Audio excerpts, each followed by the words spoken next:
Hi, I'm Geanice Miller. I'm an early literacy coach consultant at Van Buren Intermediate School District. We're just west of Kalamazoo. And I am so lucky I get to work with lots of teachers and principals and students. We're just working to get our best instruction possible into classrooms and lots of collaboration, lots of just time working through things. I know coaching sounds like, oh, I'm out, I'm out on the court and I'm coaching, right? But there's lots of ways to coach, right? There are conversations, you're in a classroom modeling lessons, you're bouncing ideas off of each other, you're observing and giving feedback. You might even be co-teaching. Sometimes you're working with students. So it's a little bit of everything, and I love it because every day is a little bit different than the other. Yes, I can see your passion when you talk about it. What drew you to want to work with kids and work in literacy?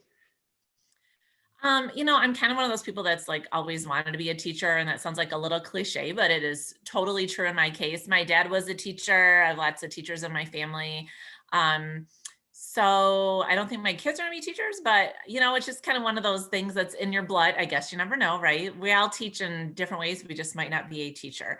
And I started off, I actually taught I've taught pretty much every grade at the elementary level. I've taught a couple years of middle school, which I highly recommend everybody gets to teach a little bit of middle school. It's really you earn your wings. And then I taught Title I and work with students to support early reading. And we really honed in on students that needed that additional support in small group or one-on-one settings. And then this opportunity came up about 4.5 years ago when Michigan expanded their or started the early literacy coaching grant. And I just kind of went for it. And I have never regretted my decision. It was amazing. It was a good time to shift in my career. And I still get to work with kids too. So you get the best of both worlds. Best of both worlds, absolutely. So what are you doing in partnership with the Michigan Learning Channel? So currently, actually, my focus is on second grade, and I'm working with two other coaches, one from Saginaw and one from Eaton County. And currently, first of all, we vetted some programming to see kind of how we wanted the programming to start without having our own original stuff. And so now currently we are looking at connecting the essential instructional practices in early literacy to Common Core state standards. Yep, this is really exciting talk. And then we are creating like a pre-K 3 academic calendar so we can see connections between grades, so like a vertical alignment. So if a parent has a student watching in kindergarten, then they might see something around like similar to that happening in first grade at that time, in second grade and third grade. So having that consistency throughout. And so we're working on the academic calendar right now.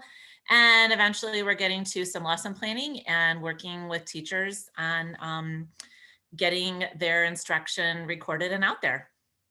Awesome, awesome. So it is really true. It is made by teachers for teachers, the Michigan Learning Channel. Absolutely. And across the state, it's super exciting. So how do you envision this being used by teachers when they're distance learning? Mhm. I think there's lots of ways for teachers to use it. I know that sounds like kind of a generic answer, but in our county, we have a connectivity issue with families. And so we have a lot of families that are not able to access the internet or it's very limited access. However, I can see that having public television is an option to support their learning.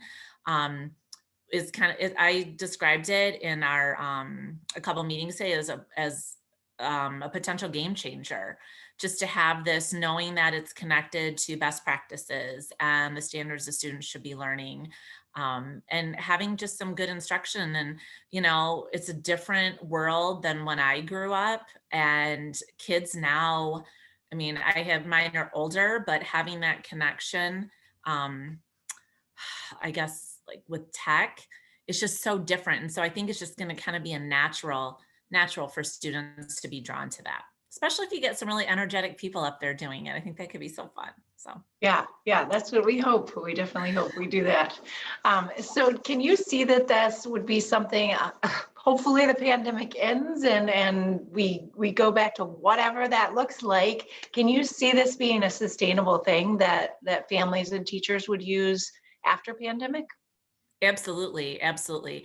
I mean, we're always looking for ways to connect with families and resources, and it feels like you're always having to be creative and really never disregard anything. So if we know we have these best practices and we have these connections and it's getting kids, support or enrichment or even some of those foundations just taught in a different way, I don't see how you could lose with it. And it's funny because I even think like when I was younger and there was like Sesame Street and Electric Company and like all the Schoolhouse Rock stuff, like that's been timeless, right? So why couldn't this be timeless too?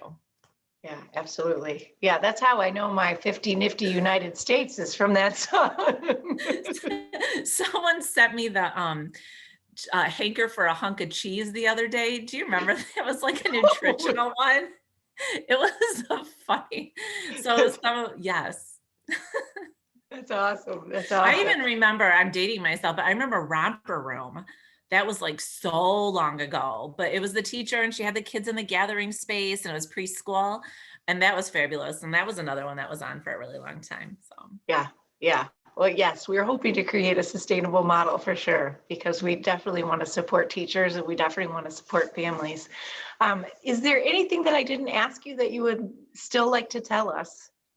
I just think it's a great opportunity just to keep that connection and collaboration statewide. I mean, it's something that would be in common for everybody in the state to access. And there aren't a lot of things like that. And to have it in public television and to have so many stakeholders behind it.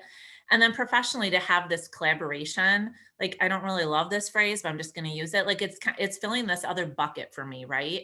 Like I love my job and I love all the connections I make, but doing this piece, like it's just really exciting.